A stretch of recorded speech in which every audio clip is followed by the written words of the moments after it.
Bonjour à tous et à toutes, je suis ravie de vous retrouver aujourd'hui pour cette petite vidéo. J'ai un petit peu hésité avant de vous la filmer parce que je savais pas trop si ça vous intéresserait ou pas étant donné qu'on sort un petit peu du cadre des livres, même si pas complètement, vous allez voir. Donc en fait j'ai décidé aujourd'hui de venir vous parler de quelques films et séries que j'ai vus récemment et qui m'ont plu et voilà, vous en parler, vous donner peut-être envie de les voir. Donc du coup je vais commencer par le ciné et j'ai vu deux films au cinéma récemment. Je les ai vus même le même jour en fait. Le premier des deux, il s'agit de l'adaptation de The Hate You Give, qui est un livre que j'avais beaucoup aimé, qui fait partie de mon top de l'année 2018. Donc forcément j'avais très envie de voir l'adaptation, d'autant plus que je savais que Angie Thomas, donc l'autrice, était très impliquée dans ce projet. Et du coup voilà, ça garantissait une adaptation quand même assez fidèle et j'avais hâte de voir ça et je dois dire que c'est une adaptation qui est extrêmement fidèle mais qui est vraiment super bien faite. Tous les personnages sont hyper bien campés, le texte est très conservé et très bien fait. Enfin voilà, vraiment c'est une excellente adaptation du début à la fin.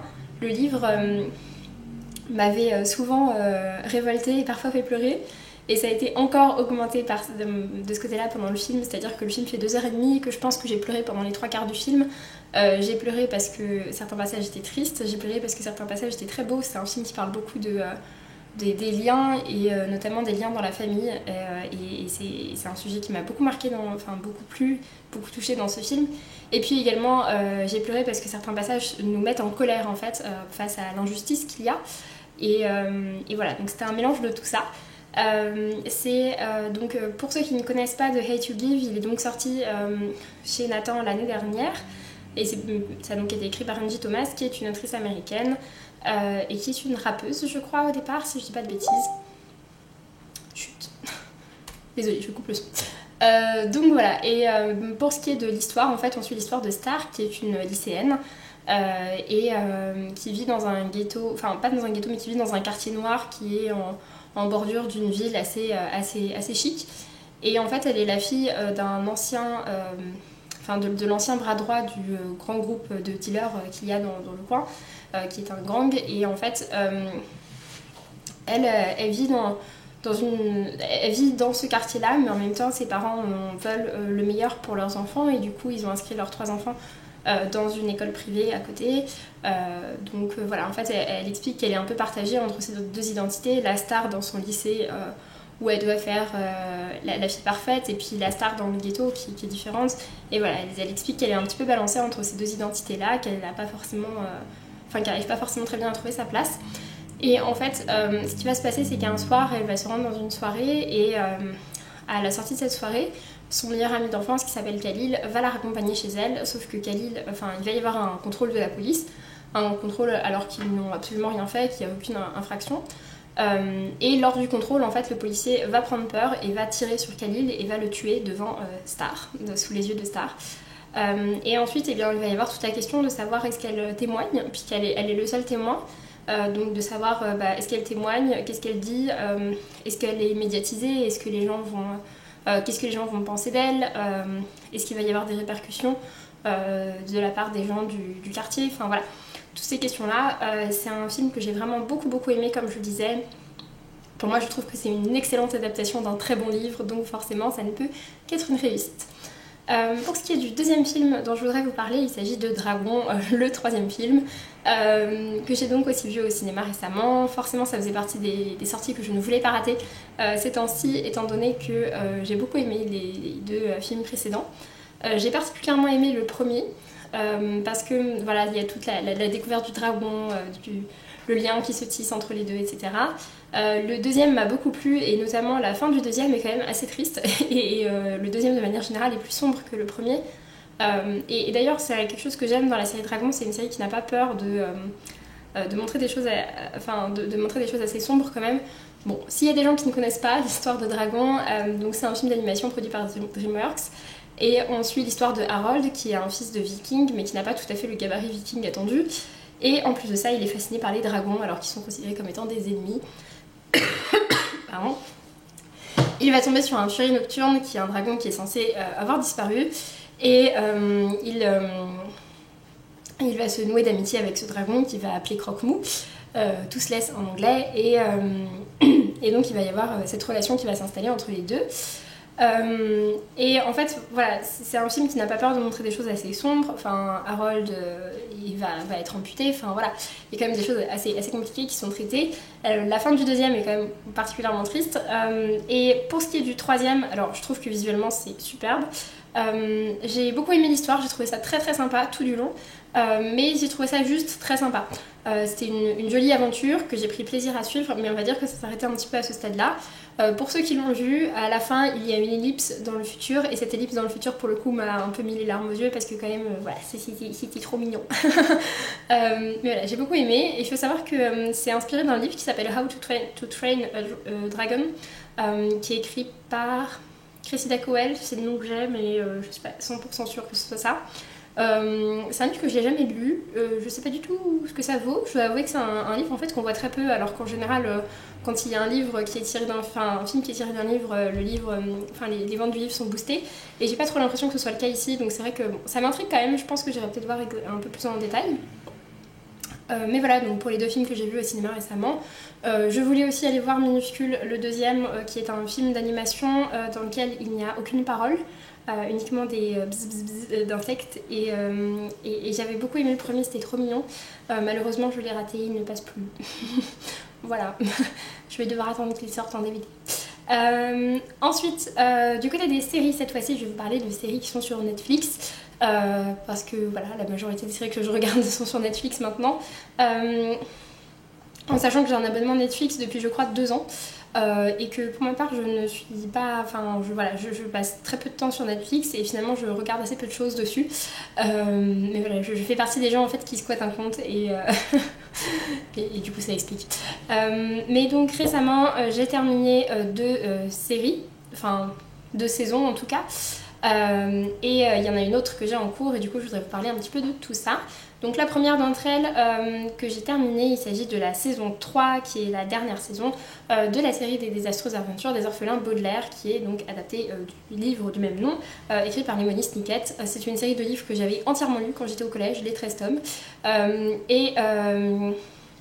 qui raconte l'histoire de 3 orphelins, enfin de 3 enfants qui vont se retrouver orphelins du jour au lendemain et qui sont un petit peu ballottés à droite à gauche entre différents représentants légaux, dont un oncle qui est l'oncle Laf, qui essaye en gros de les tuer pour récupérer leur fortune, et qui va mettre en place plein de stratagèmes tous plus fous les uns que les autres pour pouvoir les récupérer.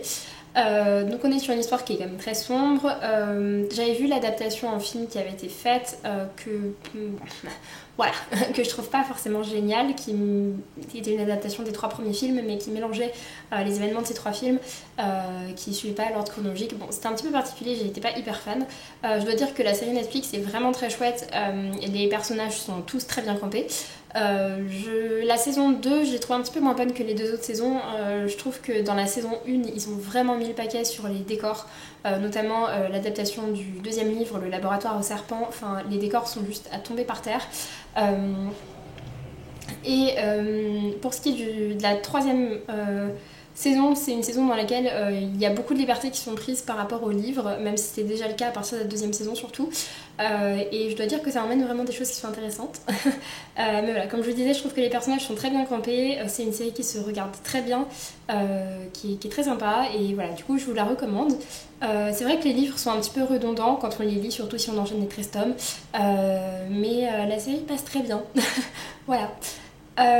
Ensuite, pour la 2e série que j'ai regardé la saison 1, qui pour l'instant est la seule saison, je ne sais pas s'il y en aura d'autres, de Planqueur, qui est une série française, qui est donc produite par Netflix. C'est une série qui a 8 épisodes qui font chacun entre 20 et 30 minutes, si je dis pas de bêtises, donc voilà, c'est assez court. J'ai commencé à le regarder un jour où j'étais malade. En fait, voilà, je voulais regarder un truc sympa, assez court. J'ai commencé et puis j'ai pas arrêté.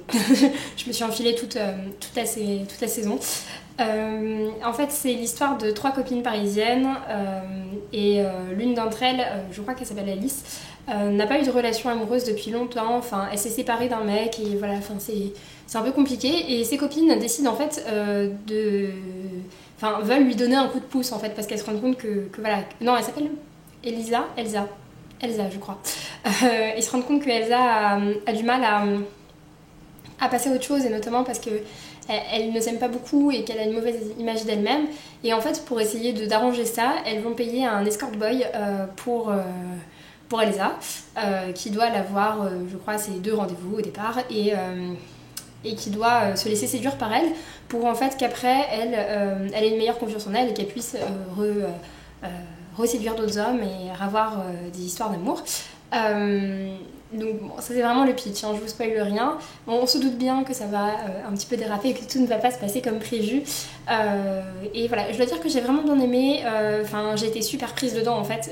Comme je disais, j'ai regardé le premier épisode et en fait, je n'ai refermé mon ordinateur qu'une fois que j'avais enfilé toute la série, ce qui faisait quasiment 4 heures de visionnage d'un coup. Ce qui m'arrive très rarement. Je suis pas du tout le genre de personne à binge-watcher des séries d'ailleurs. Vraiment voilà, c'est quelque chose avec lequel j'ai beaucoup de mal.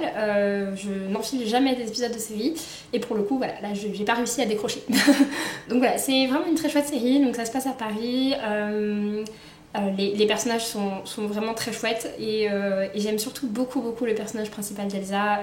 J'aime beaucoup l'actrice, je trouve qu'elle a énormément de charme et voilà, j'ai beaucoup aimé. Ça me fait penser d'ailleurs aussi que j'ai terminé une autre série Netflix quand j'étais aussi malade, vu que j'étais malade pendant quelques temps fin janvier.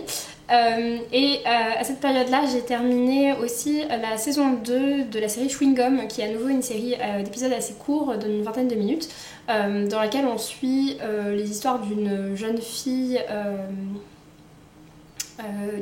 noire qui cherche à vivre l'amour et à avoir ses premières relations sexuelles en sachant qu'elle grandit dans un quartier assez pauvre et avec des amis, il y a un entourage assez spécial, sa famille est super religieuse, sa copine est complètement délurée, enfin voilà, tout est assez extrême dans cette série, mais c'est une série que je trouve très sympa, j'aime bien les acteurs, ils me font beaucoup rire, et voilà, c'est une petite série très courte, je crois qu'il y a peut-être 6 épisodes par saison qui font une vingtaine de minutes, donc voilà, ça se regarde vraiment très vite et j'ai bien aimé aussi, donc voilà.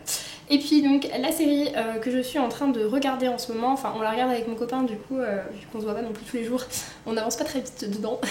On regarde donc The Good Place et on en est au milieu de la saison 3. Je sais qu'il se passe des grosses choses à la fin de la saison 3 mais je ne veux pas savoir, hein, ne me dites rien. Mais voilà, j'aime énormément la série The Good Place. C'est une série originale Netflix à nouveau, dans laquelle on suit l'histoire d'Eleanor Shellstrop, qui est une jeune américaine qui va mourir. Et en fait, quand les gens meurent, on nous explique qu'ils sont envoyés soit au bon endroit, soit au mauvais endroit, suivant les actions qu'ils ont fait dans leur vie et leur nombre de points en fait qu'ils ont. Et en fait voilà, donc Eleanor est envoyée au bon endroit, elle va découvrir tout un quartier, elle va découvrir des personnages, etc. Et puis au fur et à mesure de la série, on va découvrir plein de choses. C'est une série qui est vraiment trop cool.